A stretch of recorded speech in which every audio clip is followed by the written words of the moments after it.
ఇద్దరైతే beautiful నెక్లెస్లు అయితే 2 గెలుచుకున్నారు. అబ్బాయి ఏంటక్క లక్కీ డ్రా తీసినావా? అవును రోహిణి. అబ్బా మళ్ళీ ఇప్పుడు తీస్తావక్క? మళ్ళీ ఎప్పుడంటే శ్రావణ మాసంలో సంతోషి మాత వ్రతం అయితే చేసుకుంటా కదా, అప్పుడు అమ్మవారి పూజల 3 చీరలు పెడతా.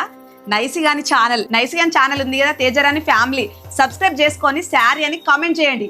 మీకైతే 3 చీరలు గెలుచుకునే అవకాశం అయితే ఉంటుంది. మళ్ళీ అమ్మవారి దగ్గర పెట్టిన చీరలు, ఆ శారీ ఇంట్లో ఉన్నా కూడా చాలా మంచిది. సబ్స్క్రైబ్ చేసుకోవడం మాత్రం మర్చిపోకండి. తేజరాని ఫ్యామిలీ అలాగే తేజరాని సింహరాజ్ ఛానల్ కూడా సబ్స్క్రైబ్ చేసుకోండి. అబ్బా అక్క, అమ్మవారికి పెట్టిన చీరలు ఎవరికి ఇవ్వవు కదా అక్క? నిజమే రోహిణి, అమ్మవారి దగ్గర పెట్టిన చీరలు ఇంతవరకు ఎవ్వరికి ఇవ్వలేదండి. ఫస్ట్ టైం మీకే 3 విన్నర్లు ఎవరైతే గెలుచుకుంటారో నిజంగా చాలా అదృష్టవంతులు. ఒకవేళ శ్రావణ మాసంలో పూజ చేసుకునే వరకు 1 మిలియన్ సబ్స్క్రైబర్స్ కాకపోతే ఆ శారీస్ అట్లనే పక్కకు పెట్టి ఎప్పుడైతే 1 మిలియన్ సబ్స్క్రైబర్స్ అవుతారో అప్పుడైతే గివ్ అవే తీస్తానండి. నిజంగా అమ్మవారి చీర గెలుచుకునే అదృష్టం ఎవరికి ఉందో అక్క. జై సంతోషి మాత. జై జై సంతోషి మాత.